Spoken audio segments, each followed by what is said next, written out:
cette soirée. Bonsoir à toutes et à tous. Je suis très très heureux de vous accueillir dans cette salle polyvalente du Garros avec Bernard Xas qui est à mes côtés, qui est conseiller départemental du Gers et président de l'Office de l'habitat du Gers. Je salue toutes les personnes qui sont, d'abord tous les élus qui sont ici présents. Je suis très heureux de retrouver en particulier pour ce moment d'échange, d'information, des membres du conseil de l'agglomération, mais qui sont aussi maires du territoire de l'agglomération. Je salue en particulier le maire de Duras, Abdelatif Benjedou. S'il y en a un qui connaît bien le quartier parmi nous, c'est bien lui, qui a passé ses jeunes années. Je salue, je l'ai aperçu tout à l'heure, le maire de Castaing, Joël Mignano, qui est au fond. Merci Joël d'être présent. Le maire de Montaut-les-Créneaux, Gérard Borens, qui est là aussi. Merci Gérard d'être présent. Et je salue tous les élus présents, je ne vais pas les nommer. Merci d'avoir répondu à l'invitation. Merci également aux personnes qui sont à la table, en particulier aux représentants de l'État, M. Wissès, qui est le directeur adjoint de la direction départementale des territoires, qui est un service de la préfecture, ainsi que M. Albero, qui est à sa droite, qui est le spécialiste, on va dire, du logement et de l'urbanisme dans la préfecture et à la DDT.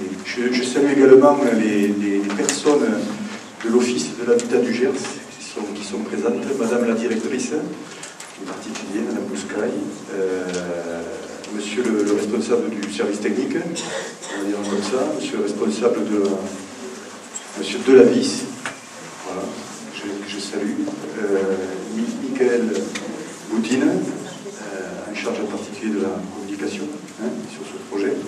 Je salue également les responsables de l'agglomération qui sont présents. Un grand merci à vous tous d'avoir répondu à notre invitation. Ce moment est particulier, pour moi notamment, parce qu'il va nous permettre de lancer le projet de renouvellement urbain du quartier du Grand Garros. Le Grand Garros étant composé, comme vous le savez, de la Aure et du quartier du Garros. Pour vous expliquer un petit peu comment, et c'est le but, comment les choses vont se passer. Donc on va jouer du piano à quatre mains avec Bernard. On va s'appuyer sur une petite présentation qui va nous servir surtout de fil rouge. On ne souhaite évidemment pas un monologue.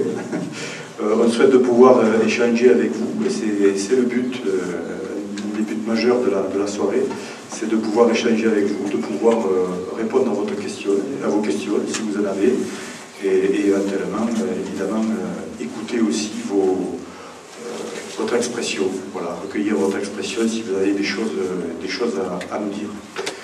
Alors, la politique de la ville, elle est ancienne en France, dans notre pays, elle a plusieurs décennies en réalité, mais elle a été renouvelée il y a quelques années de cela, dans le cadre d'une loi qui a été votée adoptée en février 2014, une loi qui a réformé donc tout ce qui se faisait dans notre pays en matière de réhabilitation, de reconfiguration des grands quartiers.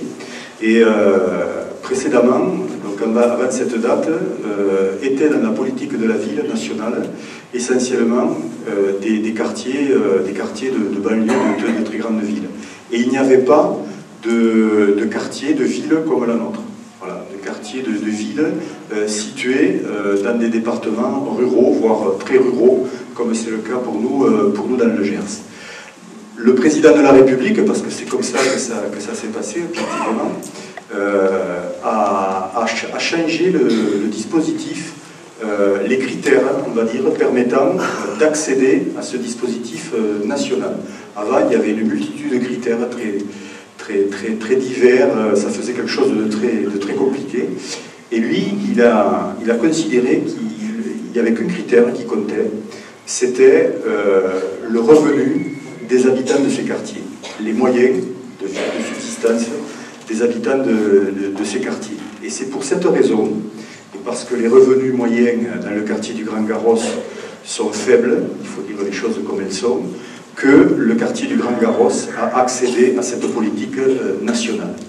Cette politique nationale, elle englobe 1300 quartiers, on appelle ça des quartiers prioritaires, dont 200 vont pouvoir bénéficier d'une opération de renouvellement urbain, c'est-à-dire qu'on va travailler sur le bâti existant, sur les immeubles, voire sur les maisons, et aussi sur l'agencement de tout cela, sur l'urbanisme de ces quartiers.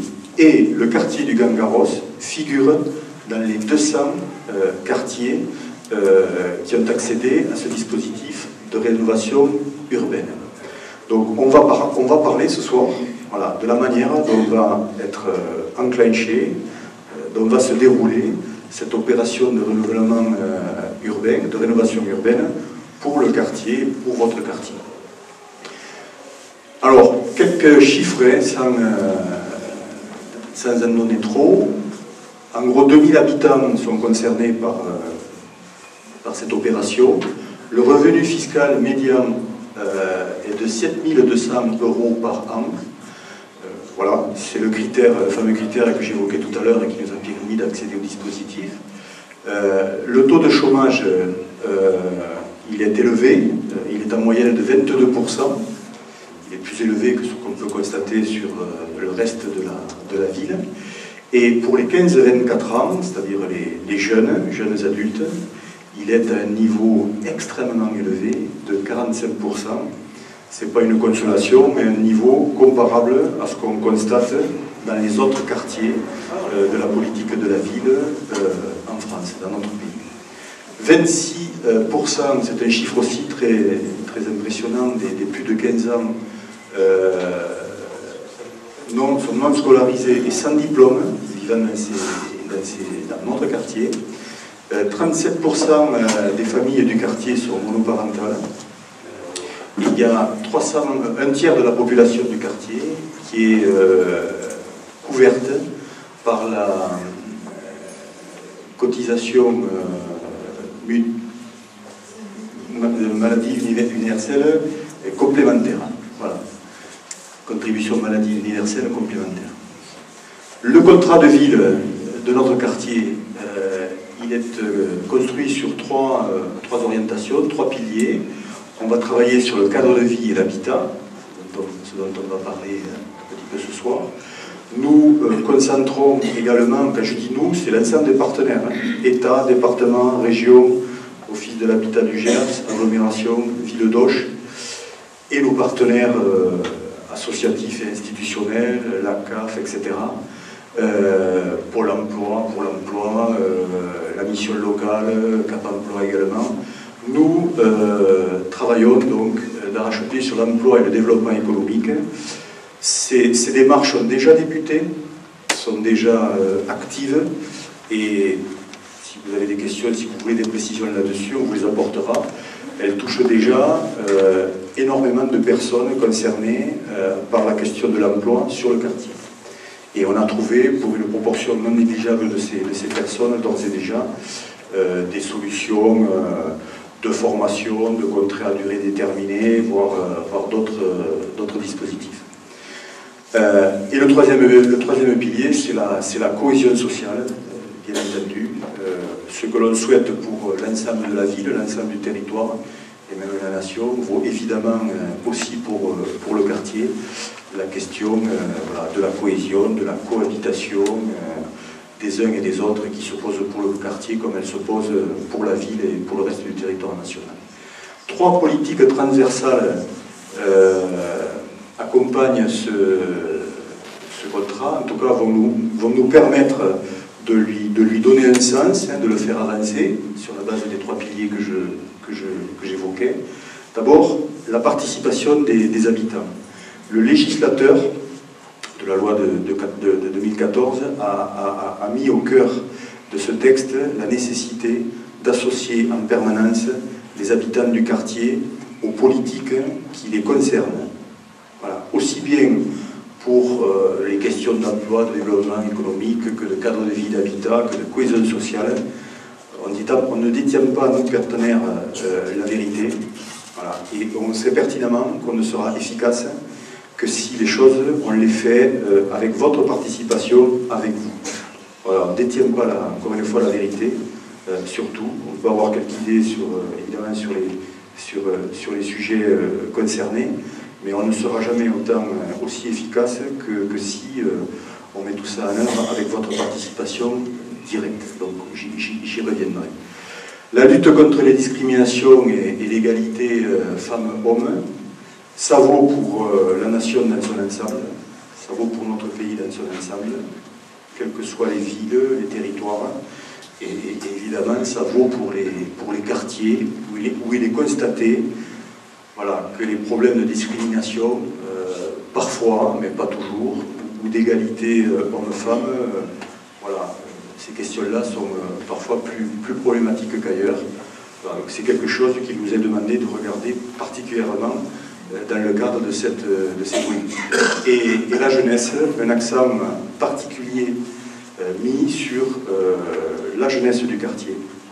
L'avenir se prépare évidemment en prenant en compte les besoins de nos jeunes enfants, des tout petits qu'on accueille en crèche, en passant par la maternelle, l'école primaire, le collège et le lycée. Donc nous aurons et nous avons d'ores et déjà une action particulière auprès de cette partie des habitants du quartier. Alors, je vais vous parler de vous associer, de vous écouter, de vous impliquer autant que vous le souhaiterez dans ces politiques. Ça se fait, là aussi c'est une obligation de la loi, par le biais du Conseil citoyen. Donc, on a constitué un Conseil citoyen. Ce Conseil citoyen est amené à être renouvelé dans sa composition. On ne va pas garder au sein du Conseil citoyen pendant des années et des années les mêmes personnes. Le but c'est que ça tourne, qu'il y ait du remplacement, voilà, et qu'un maximum d'habitants qui le souhaitent, il n'y a pas d'obligation, du quartier puisse participer à ce Conseil citoyen, qui est une instance qui fait je dirais, l'intermédiaire, qui nous permet, nous, de recueillir je veux dire, la parole des habitants que vous êtes, et donc de vous associer aussi, par le biais de ce Conseil citoyen, aux projets et aux politiques que nous mènerons pour vous et avec vous. On a mis en place aussi, dans le cadre du contrat, des médiateurs, des personnes dont le rôle est de vous accompagner, d'accompagner les personnes concernées par un problème ou par un autre. C'est particulièrement vrai pour l'emploi, c'est vrai pour vous aider justement à participer voilà, au projet que nous allons mettre en œuvre. Voilà, participer à des politiques publiques comme ça, c'est pas forcément facile, naturel. On peut avoir envie et puis hésiter parce qu'on ne se sent pas, ça va peut-être être trop compliqué, j'ai peut-être pas voilà, les possibilités finalement de prendre ma place dans ce dispositif. Donc le but du médiateur, au contraire, c'est de vous aider et de vous convaincre que n'importe qui, tout le monde est capable d'apporter sa pierre à l'édifice. Voilà. Personnellement, moi, je crois à ça. Il n'y a pas une parole ou des paroles plus importantes que d'autres. Toutes les paroles méritent d'être entendues, recueillies, parce que toutes ont du sens. Et donc, voilà, si vous avez envie de vous exprimer, de faire connaître des idées, des souhaits, le médiateur est là pour vous accompagner et pour vous aider. La veille technique, elle concerne voilà, tout ce qui fait le fonctionnement du quartier, en particulier de l'habitat. Et la médiation sociale, elle est à la participation, ou elle est plutôt aux questions sociales, aux difficultés auxquelles vous pourriez être confronté dans votre vie personnelle, de famille, etc., au quotidien.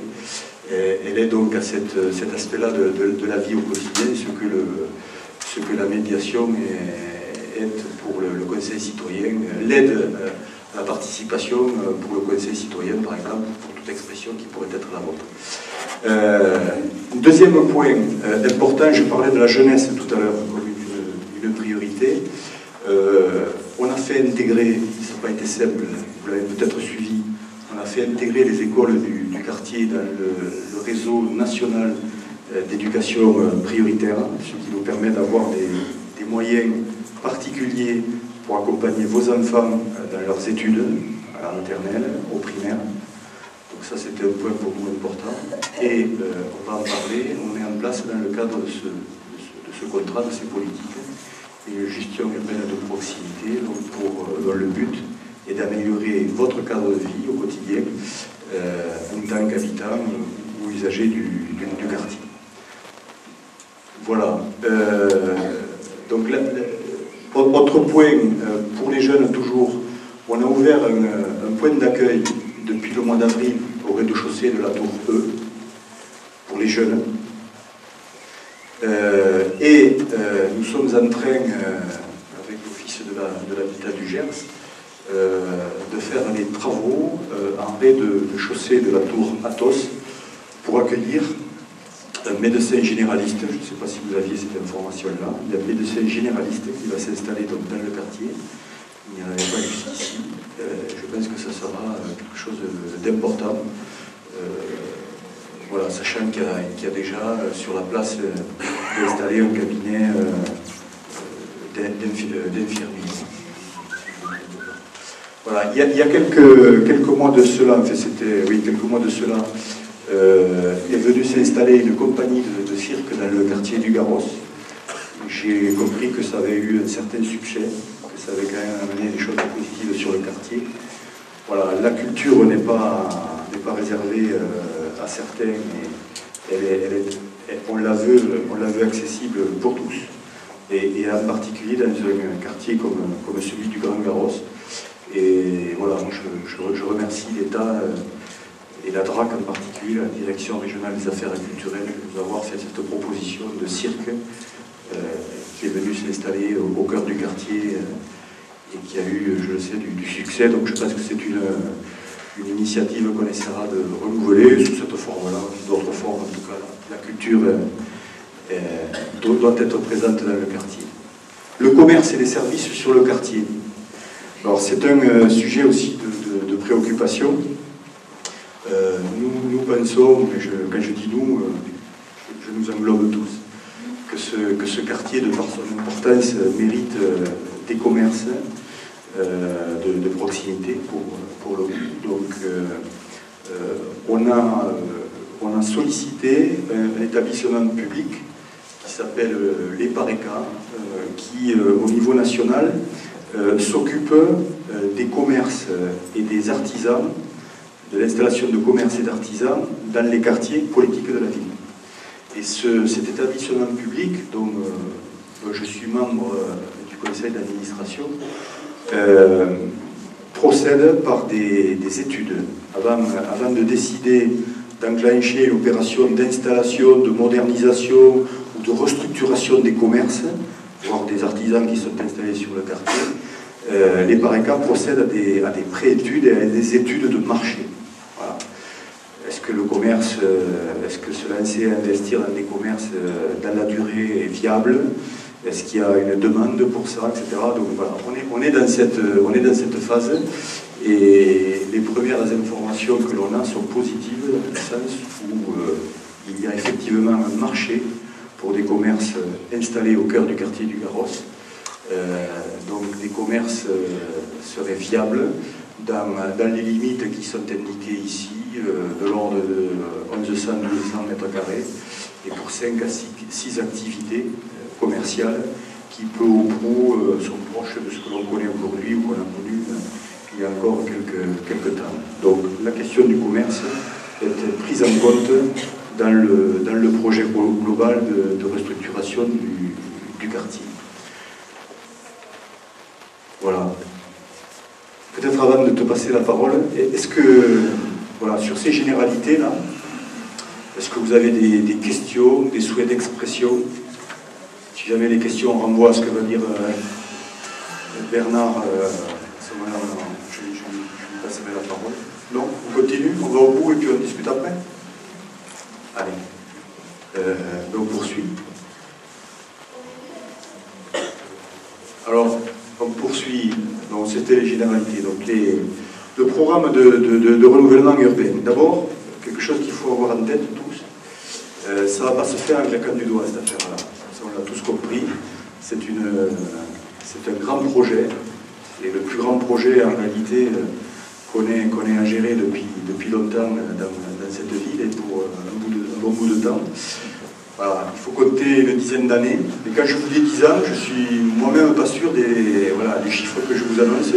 Ça peut être plus long. Ça peut être plus long. Mais voilà, ça donne déjà un ordre d'idée et ça indique que voilà, les choses vont se faire progressivement. Parce que vous allez voir, elles sont compliquées et parce qu'évidemment, il faut des moyens pour pouvoir les mener à bien. D'abord, nos objectifs par rapport au renouvellement urbain. On ne veut pas que le quartier du Garros soit un quartier à part. On souhaite restaurer l'image de ce quartier, lui rendre l'image positive qu'il a eue à une époque et qu'il doit avoir, parce que voilà, c'est un quartier qui est dans la ville et on veut le considérer, on le considère à l'égal des autres. Voilà, pas plus, pas moins. Donc les difficultés constatées aujourd'hui doivent être prises en compte avec cet objectif d'en faire un quartier bien identifié et partie intégrante de la ville dans son ensemble. Voilà. Pas à côté, mais dans la ville et pleinement relié à la ville. Un quartier, évidemment, si possible, où il fait bon vivre, hein, où on vit correctement. Un quartier, pourquoi pas attractif, hein, où d'autres qui arrivent ou qui sont ailleurs aimeraient voilà, venir vivre,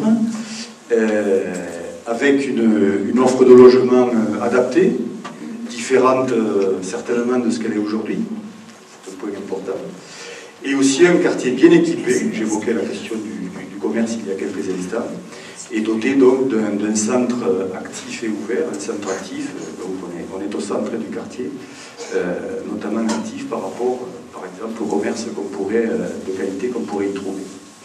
Alors, je vous parlais de 10 ans.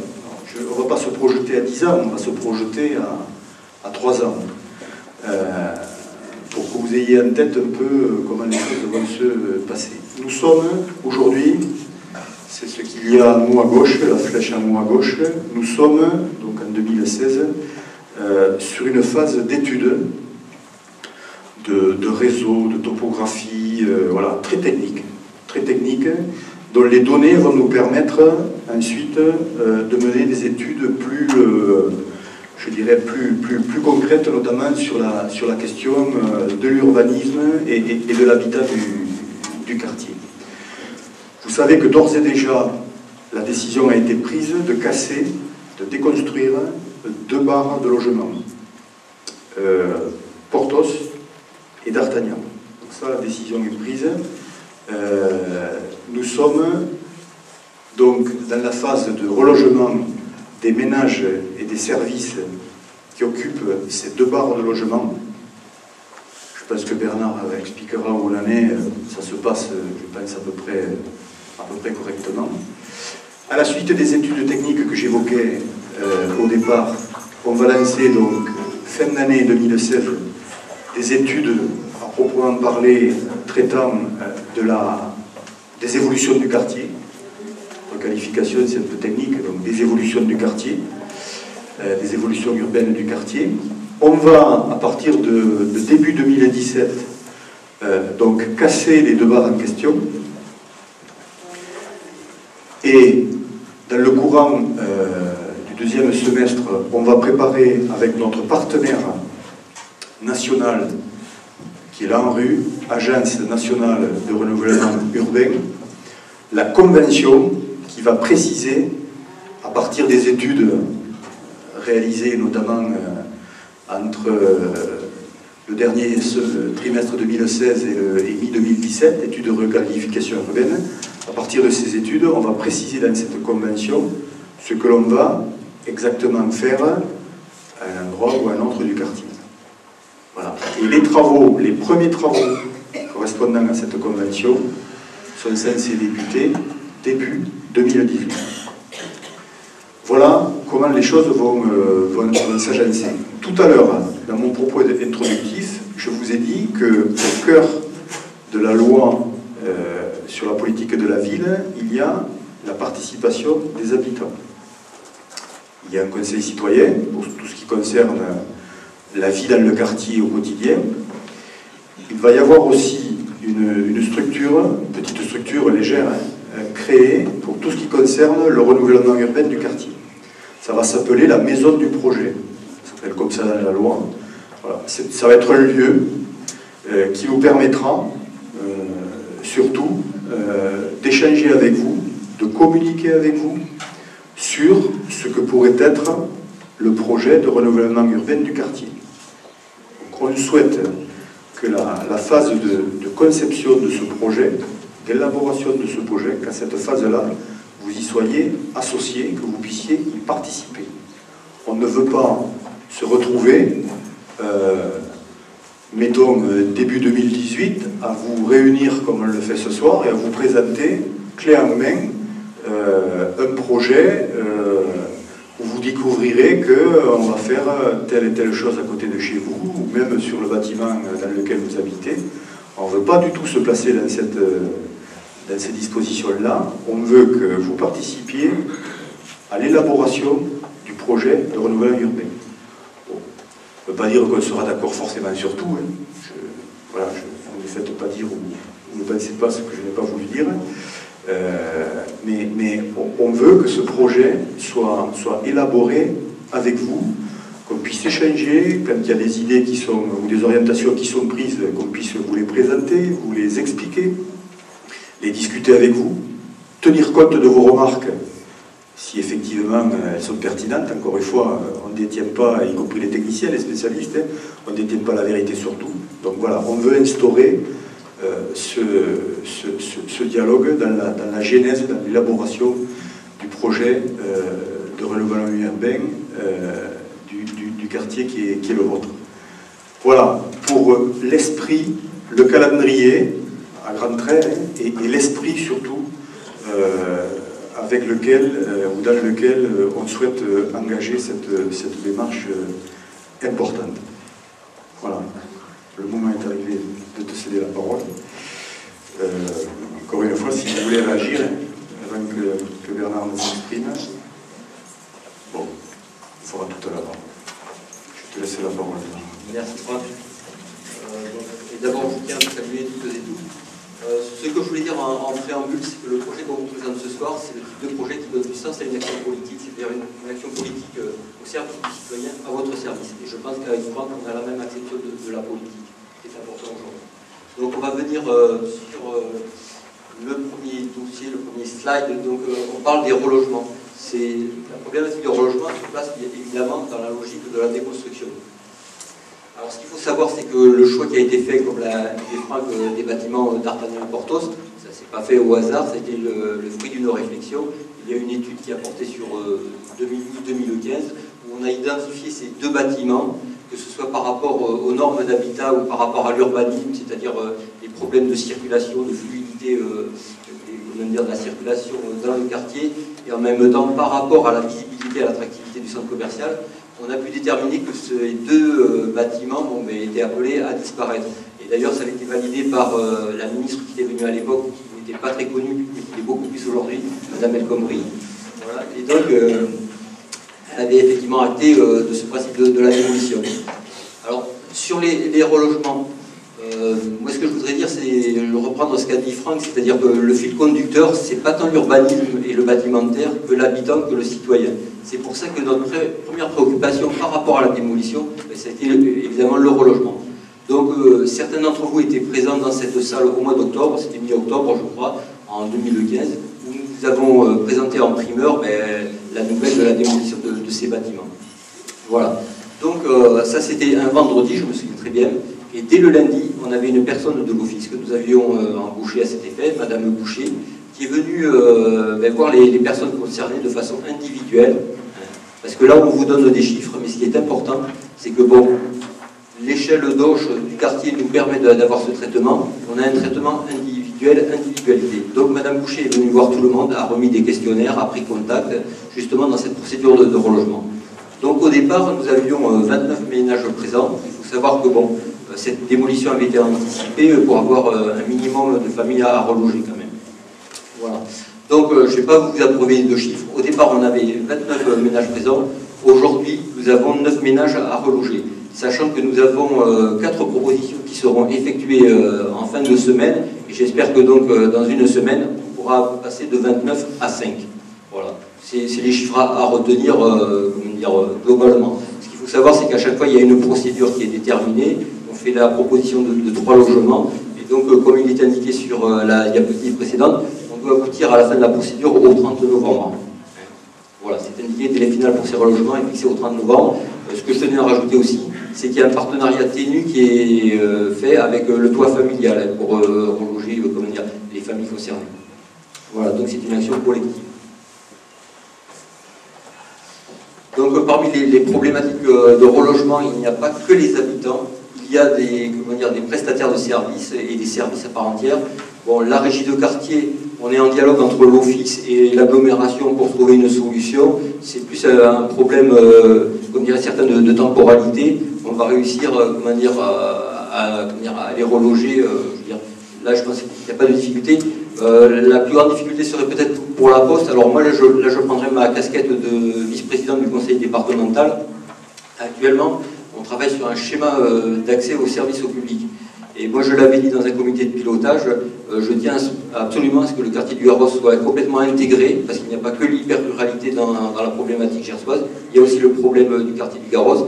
Et donc, à ce titre, je pense qu'il est important que nous arrivions à conventionner avec la Poste pour qu'elle maintienne son antenne sur le quartier. Et d'ailleurs, sur une réunion territoriale à Saint-Clar, pas plus tard qu'il y a une semaine, j'ai rencontré un des directeurs, et bon, je ne sais pas si c'était un discours de façade, mais bon, il m'a dit que la Poste serait maintenue. Mais bon, je sais très bien que, bon, il faudra se battre, moi je me battrai à mon niveau, et bon, je vais redonner la parole à Franck, qui veut aussi amener une action pour le maintien de la Poste sur le quartier. Bon, on va parler de se battre, on n'est pas... Non, on est en dialogue étroit avec les responsables de la Poste.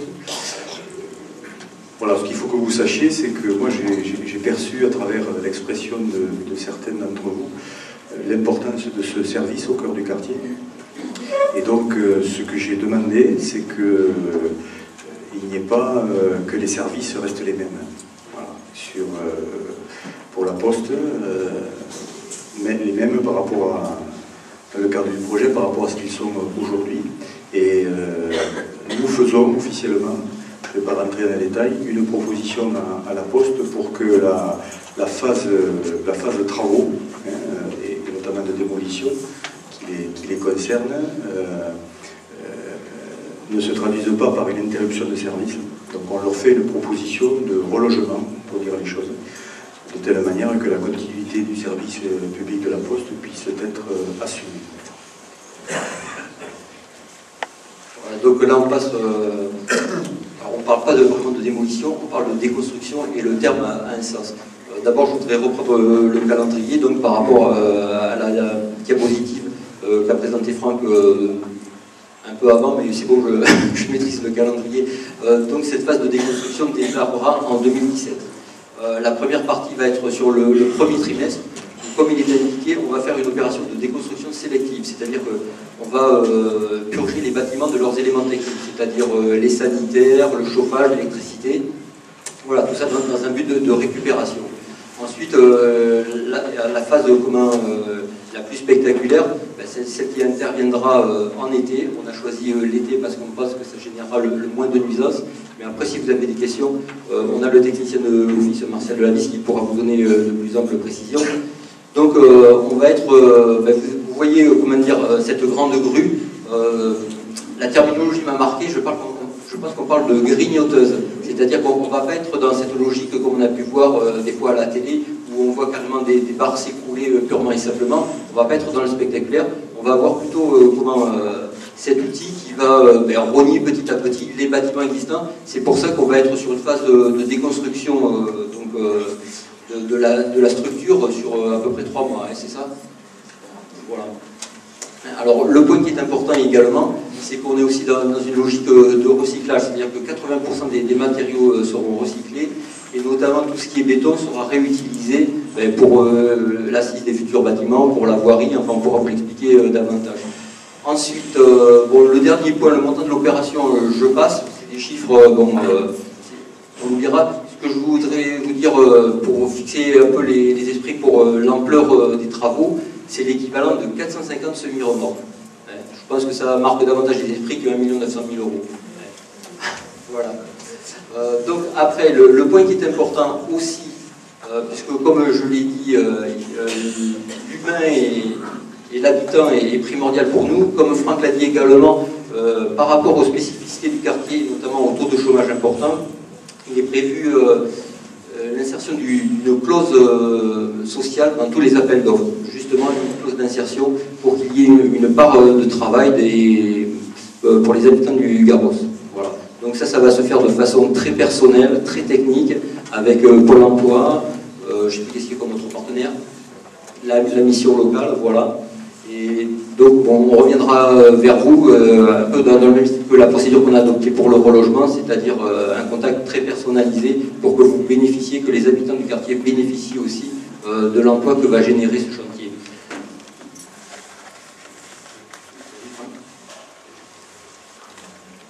Juste sur ce point que j'ai oublié de le dire tout à l'heure, c'est important, il y a un service de l'emploi particulier au quartier du Grand Garros qui a été mis en place à l'occasion de cette politique de la ville. Alors, les services Pôle emploi, Cap emploi, mission locale se sont structurés spécifiquement voilà, pour travailler sur les personnes, les jeunes en particulier, mais les personnes en général en recherche d'emploi sur le quartier. Voilà. Quand je dis recherche d'emploi, ce n'est pas forcément pour accéder à l'emploi immédiatement, ça peut nécessiter au cas par cas de passer par de la formation, des plans de formation à caractère général, à caractère professionnel ensuite. Voilà. Chacun est pris en compte par rapport voilà, à sa situation et lui est proposé donc un parcours en fait, maintenant, dont l'objectif à terme effectivement est le retour vers l'emploi comme on le souhaite pour tout le monde. Voilà, donc comme je le disais tout à l'heure, on souhaite que vous puissiez participer à tout ça.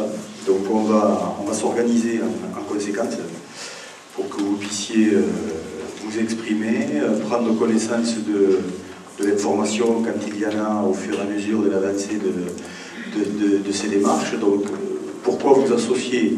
Parce que vous connaissez... Ceux qui connaissent le mieux le quartier, ce sont vous qui y vivez. C'est une bonne raison. Alors dans le jargon, on appelle ça l'expertise d'usage. Ça fait très pompeux, mais en gros c'est ça. Hein. Le sens, c'est que vous vivez dans le quartier et c'est vous qui le connaissez le mieux. Donc il faut qu'on s'appuie aussi là-dessus. Que vous fassiez part et qu'on partage avec vous voilà, des points de vue différents, hein, comme vous disiez tout à l'heure. Hein, ça nous permettra de prendre... les bonnes décisions. Vous êtes aussi potentiellement des relais de communication. Ce que, dès ce soir d'ailleurs, ce qu'on va se dire, l'information que vous avez récupérée, voilà, et puis plus tard, tout ça, après vous en discutez avec vos voisins, vos connaissances, ça participe aussi de la communication sur l'avancée du projet. Comment on va faire ça? Donc par des réunions d'échange, de concertation avec vous, qui vous seront proposées, et auxquelles vous pourrez vous joindre. Des ateliers débats. À certains moments, dans l'élaboration du projet, on va rentrer sur des sujets bien particuliers, voilà, qui nécessiteront voilà, la constitution de petits ateliers, où on vous donnera de l'information, on vous expliquera peut-être pourquoi on prend plutôt cette orientation que telle autre. On vous demandera votre avis, il y aura une discussion, voilà. Et c'est comme ça qu'on tirera en compte de votre avis. Donc ça, on va le faire aussi dans le cadre de la maison du projet, qui est une obligation de la loi que j'évoquais tout à l'heure. Bon, le lieu, le site, il n'est pas encore précisé, pas loin. Voilà, donc ça ne saurait tarder. Et la fonction de médiation, je l'évoquais tout à l'heure, j'y reviens pas dans le détail, voilà, pour faciliter cette participation, votre participation à tout ça. Alors, vous allez peut-être être déçus, je ne sais pas avec idées, vous êtes venus à la réunion de ce soir. Peut-être certains d'entre vous se sont dit, on va découvrir ce qu'ils veulent faire du quartier. Eh bien non, on n'a rien à vous présenter. Parce que si on vous présentait des choses, ce serait contradictoire avec ce que je viens de dire à l'instant. Donc on n'a rien à vous présenter sur le quartier. Et je vous assure qu'il n'y a pas, il n'y a rien de précis aujourd'hui à ce que pourrait devenir le quartier. Par contre, ce qu'on va vivre tous ensemble, ça a été vécu ailleurs. Il y a des quartiers de grandes villes qui se sont engagés dans des opérations de renouvellement urbain. Donc j'ai souhaité qu'on vous présente quelques planches, quelques dessins ou quelques photos effectivement de quartiers comparables au vôtre, qui ont été transformés à l'occasion d'une opération de renouvellement urbain. Là vous avez un quartier de Bordeaux, derrière la gare de Bordeaux-Saint-Jean, la grande gare des chemins de fer de Bordeaux, peut-être certains d'entre vous connaissent. Bon, je ne rentre pas dans les détails, hein, c'est des planches techniques, mais voilà, enfin, on le voit là aussi. Il y a quand même une chose qu'on... Je ne pense pas que c'est qu'un effet de mode, je pense que c'est une façon nouvelle, peut-être pas originale d'ailleurs, mais quand même nouvelle, de penser le réaménagement de ces quartiers. C'est l'introduction de la nature, de la verdure, voilà, des végétaux. On le retrouve dans tous les projets aujourd'hui. Tous les ateliers d'architecture sont imprégnés de ce principe-là. Bon, d'abord, il y a un rapport évident à la nature qui est agréable, a fortiori quand on est dans un territoire rural, comme le Gers. On a un rapport quand même à la nature particulier, qui est certainement différent d'habitants d'autres grandes villes, d'abord. Après, il y a des rapports, il y a un rapport assez évident à la question du climat. La nature, la présence de la nature tempère les températures. Voilà, et c'est souvent plus vivable, mieux vivable quand il y a de la nature dans nos quartiers. Ça vaut pour tous les quartiers d'ailleurs. Aujourd'hui, quand on travaille sur le centre-ville, c'est le cas en ce moment, vous savez, avec la rue des Sols, on est en train de la refaire. La rue des Sols, on va y introduire pour la première fois de la végétation qui n'existait pas jusqu'ici et qui, on en est certain, tempérera un peu, rendra la rue plus agréable l'été au moment des fortes chaleurs. Voilà, donc vous voyez ces exemples de planches, à chaque fois on retrouve la verdure. Il y a aussi quelque chose là sur celle-là en particulier qui est intéressant et avec laquelle on pourrait se sentir noter des points communs avec notre quartier du Garros. C'est le cœur, ce cœur qui a été dégagé. Je pense qu'initialement c'était pas du tout comme ça. Ce quartier-là, qui est à Échirol dans l'Isère, était beaucoup plus dense. Hein. Sur cet espace central, il y avait des bars, il y avait des logements. Bon, le cœur a été dégagé, et je pense que c'est aussi ce qu'on va, on en rediscutera, mais ce qu'on s'apprête à faire, en tout cas avec la déconstruction des deux bâtiments qu'évoquait Bernard il y a quelques instants. Voilà, des exemples. Grenoble, bon, vous voyez, on peut faire des choses très agréables. Je me suis déplacé moi-même à Bordeaux sur un quartier comme ça qui a été réhabilité avec du neuf qui s'appelle Ginkgo. Je crois qu'il y est sur, voilà, c'est celui-là.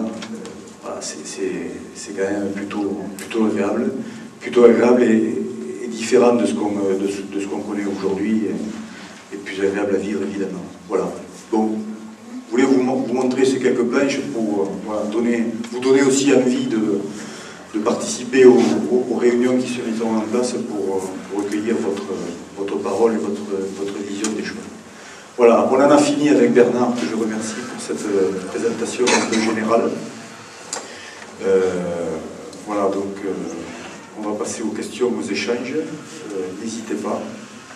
Et on essaiera de répondre à vos questions si vous en avez. Et les personnes, les spécialistes qui sont là pourront apporter les précisions qu'on ne saurait pas forcément apporter nous-mêmes. Je ne connais pas tout. Allez-y.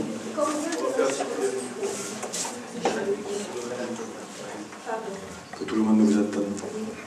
Combien de logements sont prévus ici? Est-ce que vous pouvez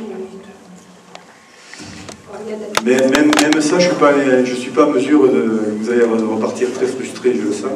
Je ne suis pas en mesure de vous le dire. Je ne suis pas en mesure de vous le dire. Ça va dépendre aussi.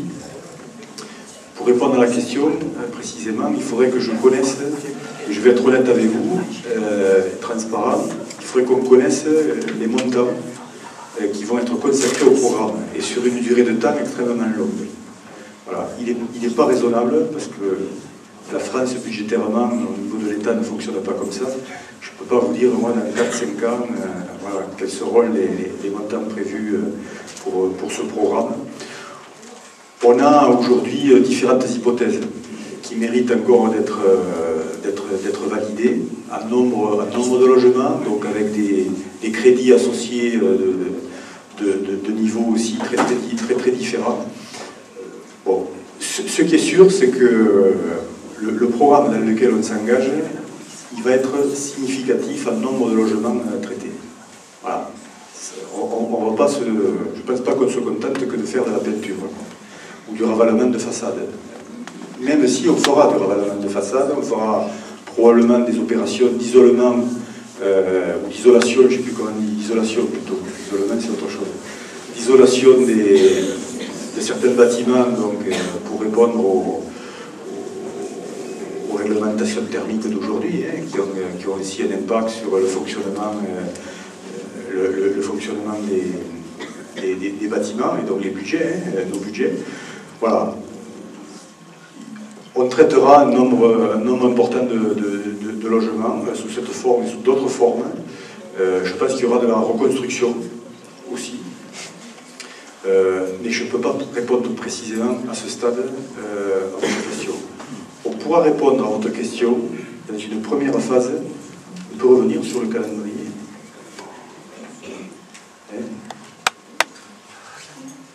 Je vais vous donner la parole. On va donner la parole à M. Bouissès. Ça marche plus. Voilà. Je pense, vous me corrigerez si je me trompe, mais je pense qu'on aura quand même une idée, on commencera à avoir des idées précises sur la question à partir du deuxième semestre 2017. Je laisse la parole à M. Bouissès, qui est le directeur adjoint de la direction des territoires du Gers. Merci, monsieur le sénateur Maire. Bonsoir à tout le monde. Monsieur Montaugé, effectivement, l'a très bien dit. Fixer tout de suite un nombre de logements, ça n'est pas possible. D'une part, parce que ça pourrait correspondre au fait que le projet serait déjà fait, et c'est bien loin d'être le cas. Et effectivement, par rapport à ce que vous avez indiqué juste à l'instant, ce sera plutôt à la phase de la deuxième partie de l'année 2017 qu'il y aura là des éléments beaucoup plus mûrs pour pouvoir dire quelle est la réalité du projet. Et puis le deuxième élément qui fait qu'il n'est pas possible tout de suite de fixer le nombre de logements, c'est aussi ce que vous avez dit, monsieur le sénateur, c'est la question des capacités financières du porteur de projet, de l'agglomération, de la ville d'Auch et tous les partenaires financiers qui sont autour de ce projet, dont en particulier l'Indru. Puis je le souligne, l'Indru, c'est une agence qui elle-même réunit et rassemble plusieurs partenaires financiers, dont Action Logement, qui est un partenaire important. Peut-être quand même pour essayer de vous donner des ordres de grandeur sur le nombre de logements. En fait, c'est quelque chose qu'il faut regarder aussi à l'effet de l'évolution dans le temps. Je m'explique. Aujourd'hui, sur le quartier, on va dire, du Grand Garros, tel qu'il est vécu aujourd'hui, on parlera du quartier du Garros, du quartier de la Our, on a globalement de l'ordre de un peu moins de 1200 logements. Ils sont quasiment tous à caractère de logement social. Et l'objectif complet, à l'échéance d'une première phase de convention de travaux en rue, mais peut-être aussi, vous l'avez dit autant que monsieur le sénateur, monsieur le président, peut-être aussi dans un programme qui suivra encore, l'objectif c'est bien que le quartier devienne un quartier comme les autres, bien connecté à l'ensemble de la ville. Et concrètement, pour pouvoir donner ce statut de quartier tout à fait identique aux autres, ça correspond au fait de pouvoir mixer des logements à caractère sociaux et des logements d'habitat privé, tout ce qu'il y a de plus classique. Donc l'Indru en particulier, nous travaillons aux côtés des collectivités pour que du point de vue de la méthode, on essaie d'avoir ce qu'on appelle une mixité sociale. Et donc passer progressivement d'un quartier du Grand Garros aujourd'hui, qui finalement fait quasiment 95% de logements sociaux, à un quartier du Grand Garros demain, à 10 ans, qui sera plus ouvert sur l'extérieur, donc avec un périmètre vécu qui est un peu plus large, un taux de logements sociaux qui pourrait être par exemple de 50% à l'horizon du premier programme de renouvellement urbain. 50% sur un quartier étendu à 1800 logements à peu près, ça veut dire que voilà, on sera globalement sur un ensemble de 900 logements sociaux et un quartier vécu de 1800 logements à échéance de 10 ans. Merci M. Guissès. Oui, ce qui vient d'être dit est important, illustre ce que je vous disais en début de propos, voilà, quand je disais que il pourrait y avoir des arrivées des gens qui souhaitent venir s'installer dans le quartier du Garros. Donc, voilà, on ne veut pas spécialiser, ce quartier est spécialisé. On veut on veut le banaliser. Voilà, on veut en faire un quartier comme les autres, où n'importe qui peut avoir envie d'aller s'installer. Donc, c'est à la faveur de ce programme de long cours, de ces restructurations de logements, de ces réaménagements du quartier lui-même que l'on y parviendra. Voilà. C'est une ambition qui est élevée. Elle n'est pas propre au quartier du Grand Garros. Elle est propre à cette ambition, à la politique de la ville-nation. On est en train de tirer au plan national les enseignements de ce qui s'est fait de manière tout à fait différente dans les années 70. Oui. Oui, bonsoir à tous. Je voudrais revenir sur le problème des financements. Est-on sûr, dans la durée, que l'État et diverses collectivités maintiendront leurs engagements? Et le meilleur exemple, c'est quand on voit la RN 124, avec les difficultés où chaque année, tous les 2 ans, les parlementaires, les ministres de droite et de gauche reviennent toujours sur le problème pour trouver les financements. Donc je me dis, il ne faudrait pas que le dossier parte pendant 2-3 années et que la 4e année, il soit un peu en panne. C'est la première question. Et la deuxième, vous avez parlé de la gestion urbaine, du cadre de vie, l'habitant usager. Tout le monde a en mémoire le départ de la caisse d'épargne. Tout le monde a en mémoire le crédit agricole qui finalement est devenu simplement un guichet où on retire l'argent. La Poste demain, qu'en sera-t-il? Sachant que dans le département du Gers, la Poste, il y a quelques petits problèmes de fermeture dans un certain nombre de communes. Donc il ne faudrait pas que malgré vos efforts, la Poste s'en aille ailleurs. Oui, sur la dernière question, j'ai abordé le sujet, donc je ne comprends pas. L'objectif est de faire en sorte que le service de la Poste, le service public de la Poste qui a été rendu demeure, voilà, demain, y compris pendant la phase transitoire de travaux liés à la déconstruction du bâtiment en particulier dans lequel se situe un rez-de-chaussée la Poste aujourd'hui. Pour ce qui concerne les financements, oui, la question où l'inquiétude elle est toujours légitime. Il est difficile et ce serait irresponsable de ma part de vous dire que voilà, à horizon de 10-15 ans, on sait parfaitement les crédits dont on pourra disposer. Mais ce qui est important, par contre, c'est d'engager le programme et de le faire dans une perspective de projet de moyen et de long terme. D'où l'importance aussi des études qui vont être menées sous l'égide de l'ANRU avec notre et votre participation. On ne va pas faire des études pour les 2 ans à venir. On va se projeter dans un avenir de moyen terme par rapport à ce qu'on souhaite que le quartier devienne. Et ensuite, les crédits viendront en conséquence de ce programme progressivement. Ce que je peux vous dire sur ce sujet, qui évidemment me préoccupe en tant que responsable, comme avec les autres responsables du programme, voilà, il faudra se donner les moyens dans la durée. Donc la question, par exemple, du niveau de participation de l'ANRU, travers les partenaires financeurs que M. Guissès évoquait. C'est une question importante et on l'a déjà fait valoir auprès de l'ANRU qui tient compte par exemple dans ses soutiens des capacités de financement des collectivités locales, dont le Grand Auch et la ville d'Auch. Voilà. Par exemple, et la question se pose de la même manière pour l'Office de l'habitat du Gers et les bailleurs sociaux en général. Voilà ce que je pouvais vous dire par rapport aux questions que vous avez évoquées. Oui, allez-y. Monsieur le maire, il a parlé de la Poste.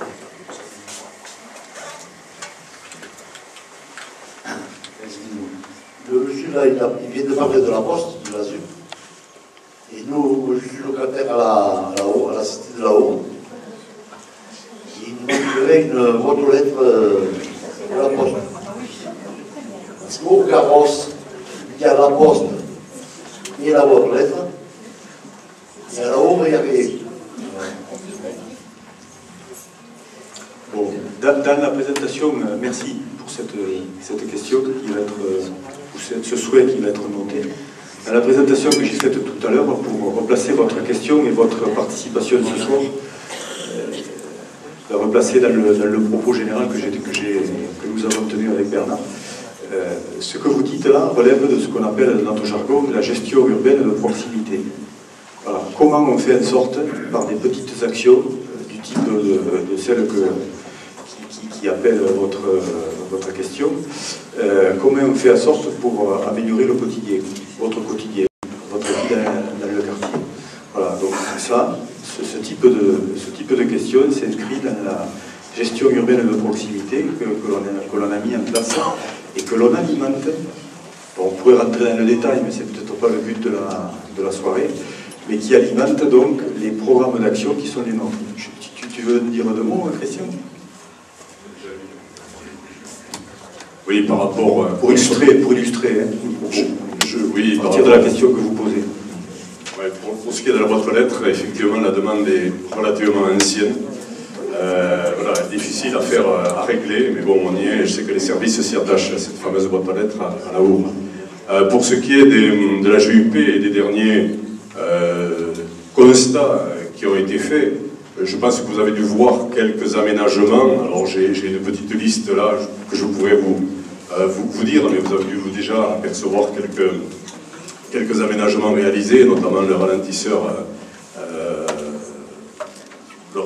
et aussi le passage sécurisé pour les piétons, mais aussi d'autres travaux de plus grande envergure qui vont venir, notamment à la Our, avec la réfection de tout ce qui est trottoir, voirie, stationnement, trottoir sur la rue, de mémoire, c'est Replincourt, tout ça. Là, il y aura très prochainement, au mois de juin, et ça avait été relevé au moment aussi de la GUP. Pour revenir au Garros aussi, là, il y a aussi des petits travaux comme le petit cheminement aux abords de la rue Jean d'Albret, un peu derrière l'église, hein, qui a été réalisé.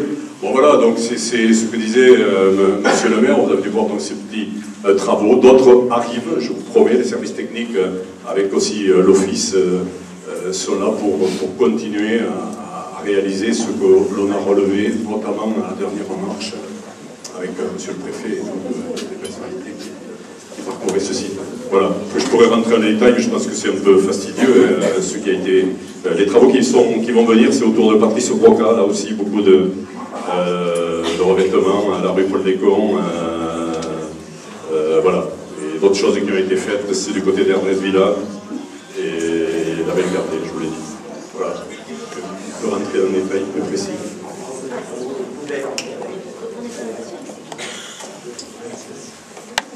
Alors ça, je crois qu'on est déjà dans le projet futur, hein, aux abords ça rentre vraiment, ça c'est un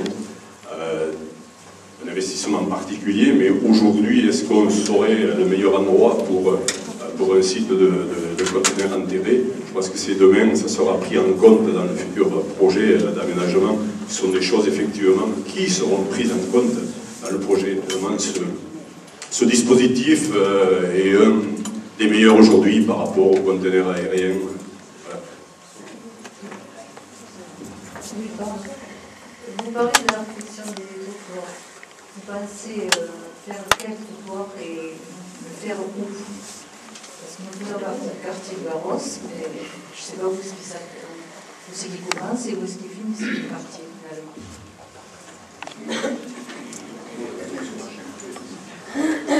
Bon. Oui, je ne sais pas si on a...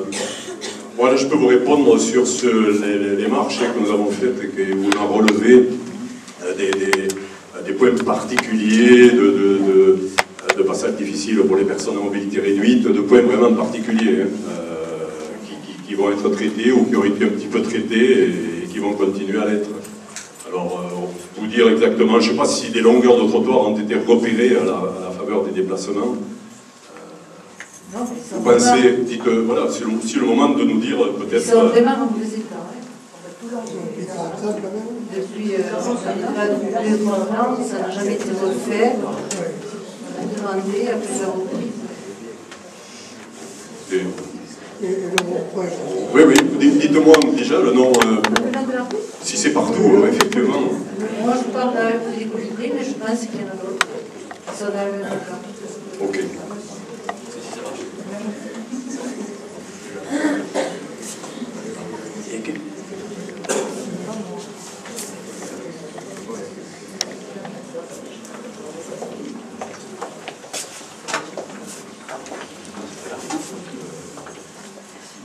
Bonsoir.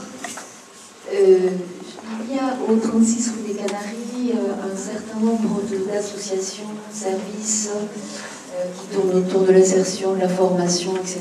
Est-ce qu'il est prévu de conserver toutes ces activités au sein du nouveau quartier du Grand Garros?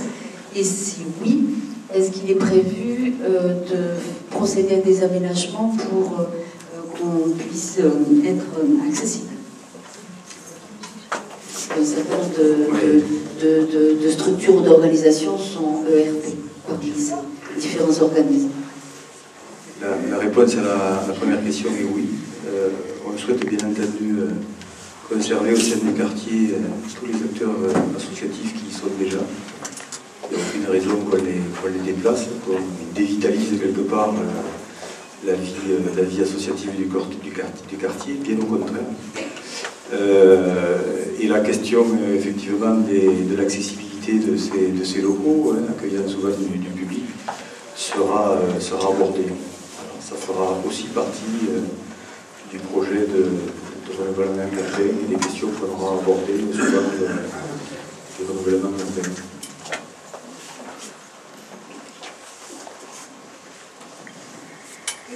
Alors moi je voulais vous dire, lors de plusieurs réunions, vous avez dit qu'à l'amour, il y aurait des éducateurs autour du terrain de jeu. Pour tous ces jeunes qui font un bruit infernal. Donc, quand est-ce que vous pensez que ce sera fait? Parce que là, les vacances vont arriver, ou on déménage, ou on fait quoi? C'est pas bien, madame, les jeunes? Pardon? C'est pas bien, les jeunes? C'est pas bien les jeunes, là, depuis quelques temps, nous avons plusieurs jeunes avec des motos, des scooters. C'est infernal. C'est infernal. Dans le dispositif, je ne sais pas ce qui vous a été dit précisément par rapport à l'encadrement, dans le dispositif, il y a aussi de la signalisation de rue, justement par rapport à ces questions-là. Donc voilà, moi je n'ai pas de réponse précise à apporter, mais il faudra que effectivement cette question soit prise en compte. Ça, pour moi c'est évident. On a l'opérateur, Madame Progotti, le superviseur de l'équipe d'ARPA de prévention. Passe la parole. Allez-y. Bonsoir. Je suis coordinatrice de l'équipe de prévention qui est mise en place sur le quartier du Grand Garros. Donc on est arrivé début mars sur le quartier et on a déjà circulé sur la Our. La dernière fois c'était vendredi soir. Donc, le groupe dont vous parlez, on les a vus. J'étais pas toute seule, on était sur une marche exploratoire, donc on était nombreux à circuler ce soir. Ils n'étaient pas particulièrement bruyants vendredi soir, quand on les a vus. On ne passe pas toujours au bon moment. On n'est pas spécifiquement sur la Our, on est sur tout le quartier Grand Garros. Donc on est, moi je suis coordinatrice et j'ai 3 collègues éducateurs qui sont là. Et vous pouvez nous trouver sur la tour E si vous voulez venir en parler plus individuellement et nous indiquer des choses un peu plus spécifiques, il n'y a pas de souci. D'accord.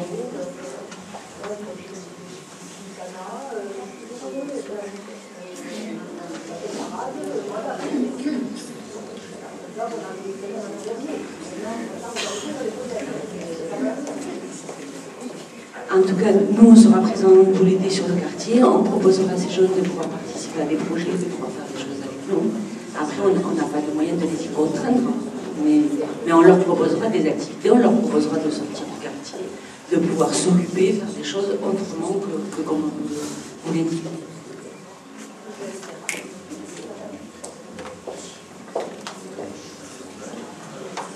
Je confirme qu'il y a énormément de bruit. J'habite là-haut. Et si auparavant, ils s'amusaient à jouer au foot avec une poubelle. Au bout d'un moment, c'est ennuyeux, il n'y a plus de poubelle, c'est très bien. Parce qu'il y a une dame qui m'a dit, ils remettent une poubelle, je la porte à monsieur le maire.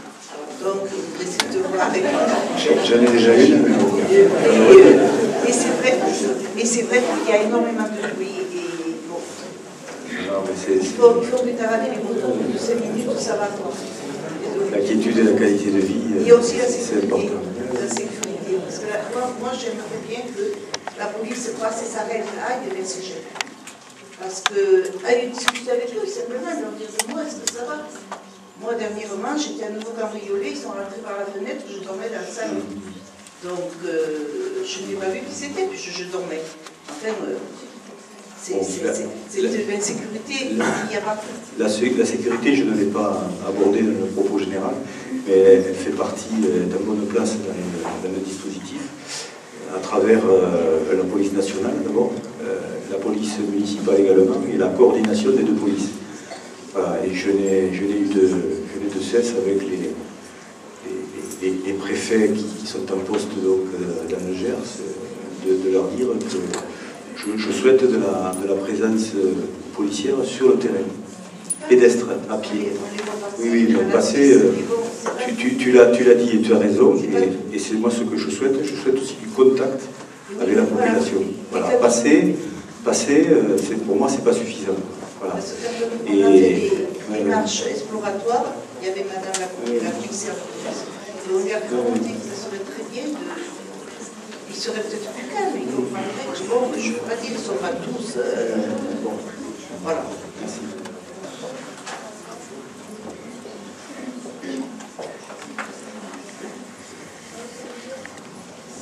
Je voudrais parler du côté humain.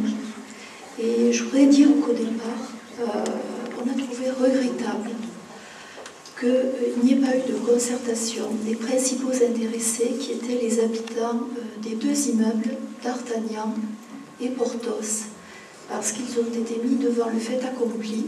On ne leur a pas demandé leur avis, on leur a dit « votre immeuble va être détruit ». Et je pense que vous semblez rectifier les choses en disant que vous allez prendre en compte l'avis des habitants du Garros, et je trouve que ça, c'est très bien. Excusez-moi, je suis la fille de M. Pilati Bruno, qui malheureusement a disparu tout récemment, et qui vous avait écrit son mécontentement par rapport justement à cette non-concertation avec les habitants du Garros. Il avait écrit aussi à Monsieur le Président de la République et à Monsieur le député Martin, président du Conseil régional, départemental, excusez-moi. Et donc, il avait été très fier que tous les élus lui aient répondu, et même y compris Monsieur le Préfet. Il vous disait son inquiétude quant au déménagement, vous voyez, surtout pour des personnes âgées qui ont plus de 80 ans. Et je voulais vous dire aussi que nous n'avons pas été très contents quand, à la mi-avril, une personne a téléphoné à mes parents, une personne de l'office des HLM, leur disant que si à la mi-mai, ils n'avaient pas déménagé, eh bien on leur couperait le gaz. Alors ça, je pense que ce n'est pas normal, je vous assure que c'est vrai, ce n'est pas du tout beaucoup polémiqué. Donc voilà, je pense que s'il y a des côtés positifs, c'est très bien, mais il y a eu aussi des côtés négatifs. Alors, merci madame pour votre expression.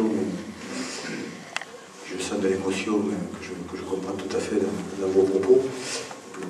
Je voudrais m'expliquer par rapport à ce que vous venez de dire et qui est tout à fait juste.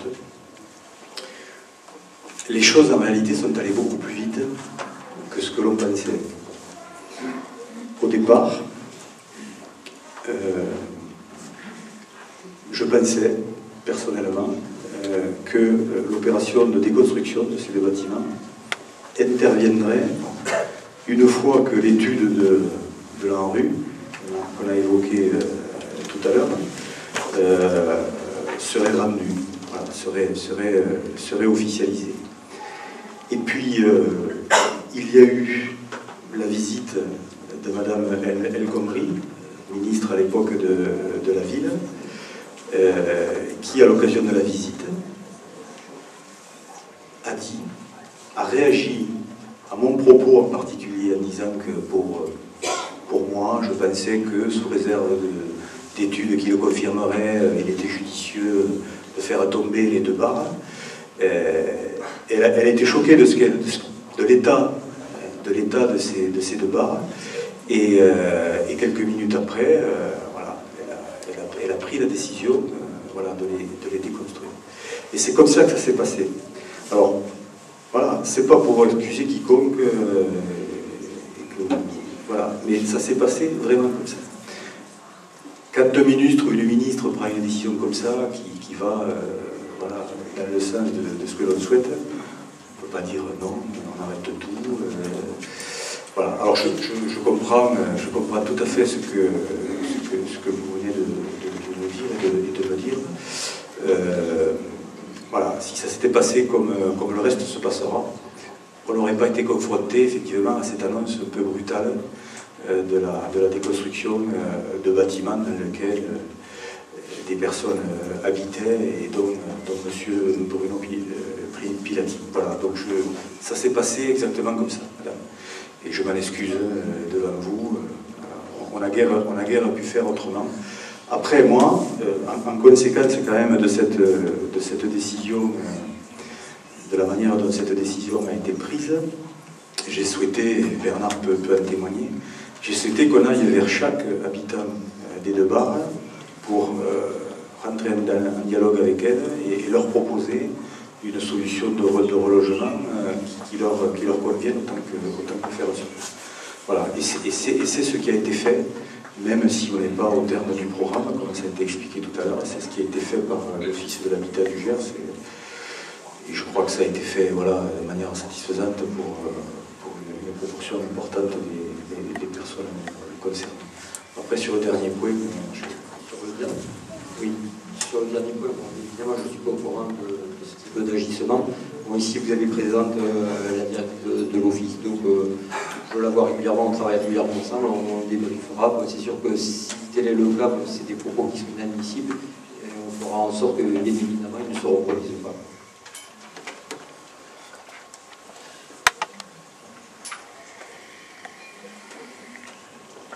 Oui, attends.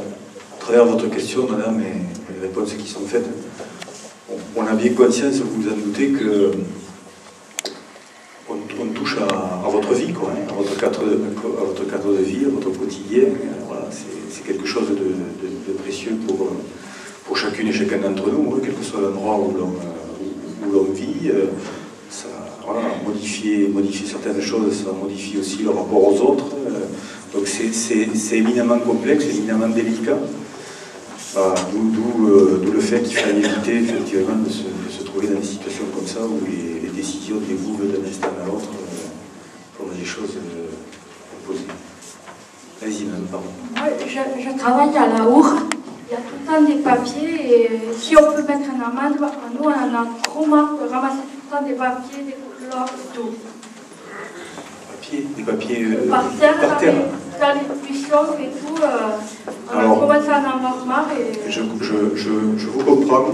Ce que je pourrais vous dire, c'est que, hélas, ça n'est pas propre au quartier de la Hourre ou au quartier du Garros.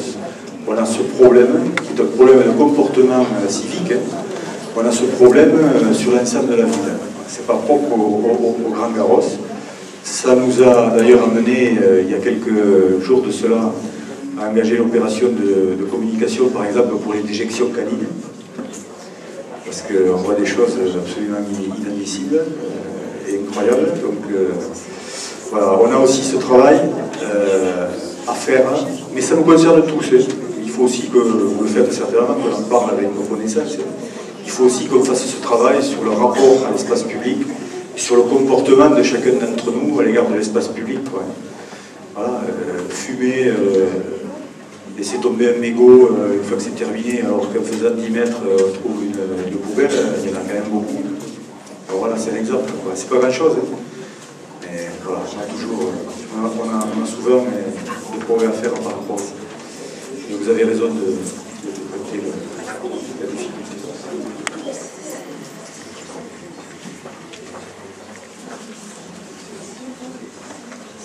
Oui, bonsoir. Je ne sais pas trop comment je vais poser la question. Moi, j'ai constaté que j'habite la Hourre.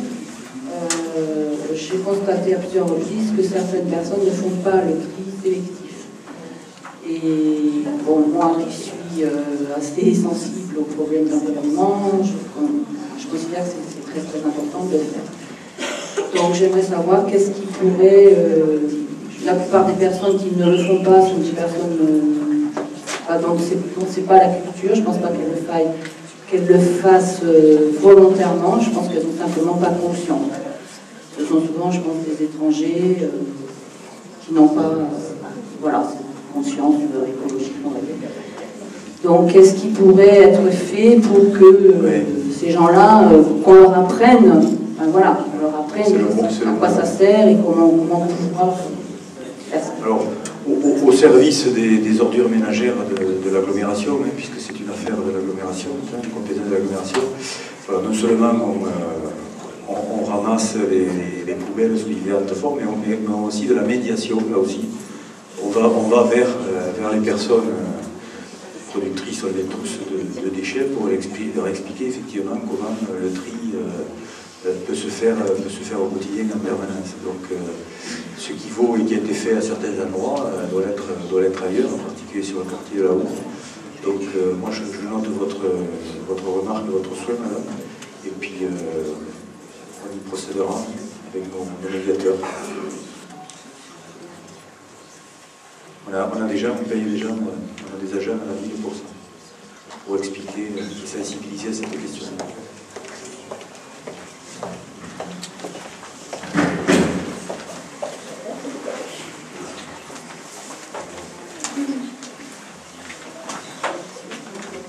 Parler d'une question qui est quand même en rapport avec le confort des habitants et le rapport qu'ils ont avec, ce sont les autobus. Parce que nous ne sommes pas gâtés en ce qui est pour les autobus. On en a un toutes les heures, toujours. Et donc, quand on veut partir, on part le matin à 10h moins quart, on vient il est midi et quart, parce qu'il n'y a pas d'autre. Et ça, c'est quelque chose qui n'aide pas les gens, les habitants du Garros. Et d'Aour aussi, d'ailleurs. Alors, je ne sais pas si vous allez rediscuter les horaires en juillet, mais comme ça fait plusieurs fois qu'on en parle, ça fait un peu arrésier aussi, ça, et j'aimerais bien que vous vous penchiez sur le problème. Le vice-président en charge des transports de l'agglomération, Gérard Morin, va vous répondre. Voilà. Le spécialiste.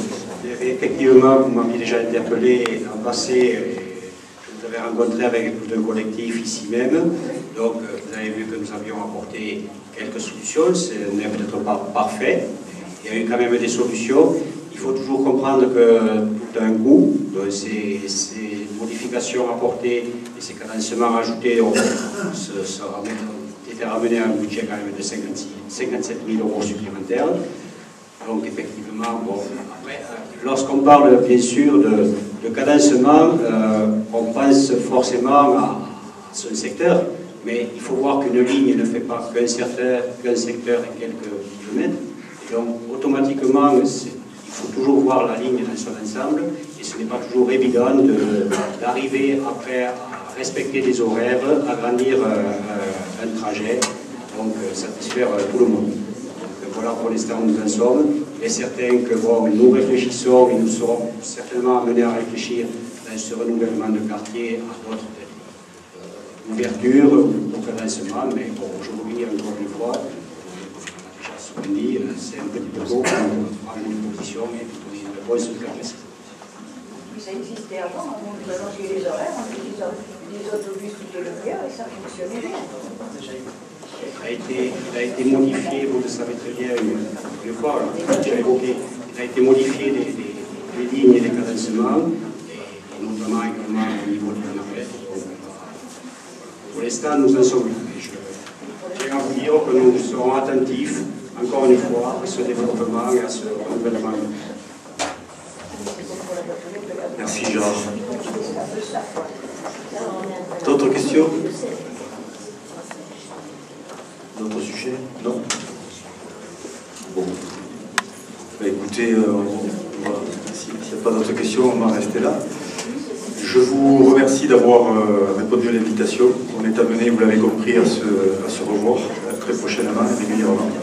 Voilà, et j'espère qu'on sera nombreux, comme ça nous permettra de prendre les bonnes décisions. Merci Bernard, merci à toutes les personnes qui étaient là. On doit pouvoir boire un coup en sortant. On l'a mérité parce que vous, parce qu'il fait chaud. Voilà, bonne soirée.